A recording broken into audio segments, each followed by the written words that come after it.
분별하는 마음이 있으면 용기가 나오지 않고 포기하는 마음이 있으면 지혜가 나오지 않습니다. 그래서 분별하기보다는 사랑하고 절망하기보다는 희망하라는 것입니다.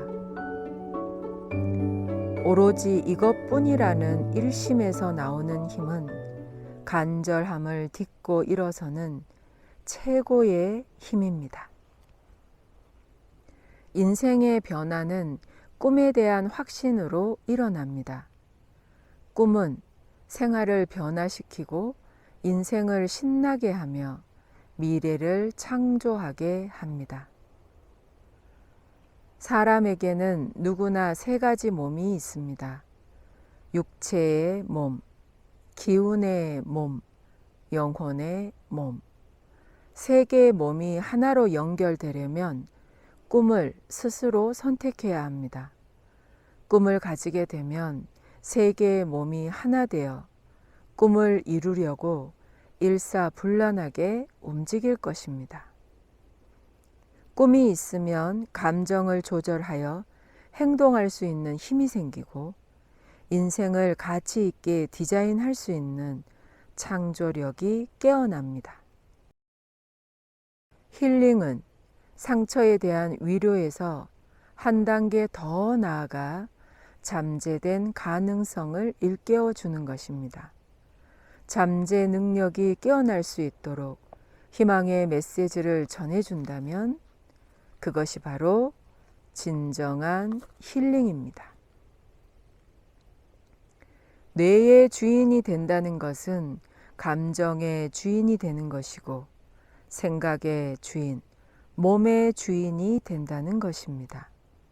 즉, 꿈의 주인이 된다는 것입니다. 외롭다는 느낌은 혼자여서 드는 것이 아닙니다.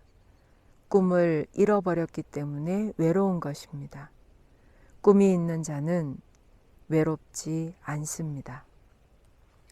나에게 장애가 온다는 것은 실체를 깨달을 수 있는 가장 좋은 기회입니다. 장애를 느낀다는 것은 실체가 드러나는 순간의 포착입니다. 장애가 느껴질 때 머리를 좌우로 흔들고 아랫배에 힘을 주며 마음의 눈을 번쩍 떠보세요. 눈앞에 실체가 보일 것입니다. 자신이 부족하다는 생각으로 그 부족함을 지식이나 경험으로 채우려는 노력보다는 본래 완전하다는 것을 믿고 그 완전함으로 회복하려는 노력이 인생을 더 힘나게 합니다. 의식의 확장이 일어날 때 두려움이 일어날 수도 있습니다. 그때 두려움에 갇히지 않으려면 시선을 멀리 두고 최종의 꿈을 떠올리세요. 그러면 두려움에서 벗어나 의식이 확장될 것입니다. 두려움을 느껴도 두려움에 빠지지 않을 수 있는 건 두려움보다 더 가치 있는 일을 찾고 그 일에 집중할 때입니다. 뭔가를 결정해야 할 때 필요한 것은 용기이고 선택한 후에 필요한 것은 집중력입니다. 집중력은 내가 결정한 뭔가를 결국 위대하게 만들기 때문입니다. 고통이 장애가 아닙니다. 시련이 장애가 아닙니다. 진짜 장애는 포기하는 마음입니다. 포기하지 않는다면 아무것도 장애가 되지 않습니다. 장애를 극복한다는 것은 포기하지 않고 끝까지 하는 것입니다.